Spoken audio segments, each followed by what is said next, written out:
En janvier 2025, le Premier ministre britannique s'était rendu à Kiev pour signer un accord sur le soi-disant partenariat sur 100 ans entre les deux pays, et cela 4 jours avant l'investiture de Trump. Étonnement. Il semble que cette précipitation de la Grande-Bretagne à conclure cet accord n'était pas le fruit du hasard, mais plutôt une manœuvre stratégique visant à s'emparer avant les États-Unis d'une part plus importante des bénéfices de l'Ukraine. Zelensky avait souligné alors le caractère exceptionnel de ce document pour l'Ukraine.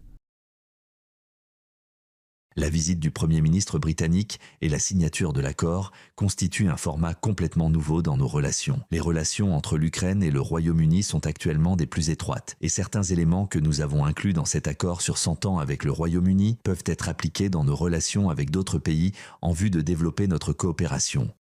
Certaines dispositions de l'accord restent secrètes, mais on y décèle des promesses britanniques visant à faciliter l'adhésion de l'Ukraine à l'OTAN et à développer la coopération dans les domaines de la défense, notamment maritime.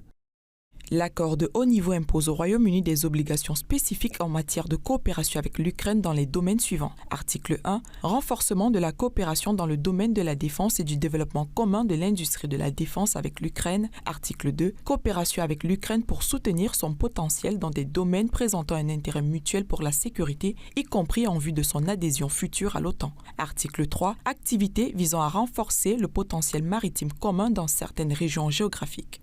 Cependant, il n'y a de fromage gratuit que dans les pièges à cerise. Que gagnera la Grande-Bretagne en promettant, citation, de protéger l'Ukraine aussi longtemps qu'il le faudra? Elle recevra les prétendus dividendes d'une coopération dans divers domaines. Mais il s'agit en réalité de choses beaucoup plus prosaïques et rien de moins que les ressources minérales de l'Ukraine.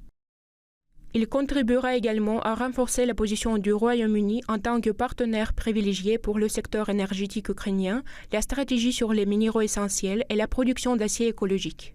Rappelons que le ministère russe des Affaires étrangères avait précédemment mentionné que derrière cet accord sur un partenariat de 100 ans, soi-disant insignifiant, entre l'Ukraine et le Royaume-Uni, se cachait en réalité la volonté de Londres de renforcer sa position dans les mers Baltiques, Noires et d'Azov, et non de protéger l'Ukraine. Maria Zakharova a souligné que la Russie réprimerait fermement toute revendication sur cette zone maritime.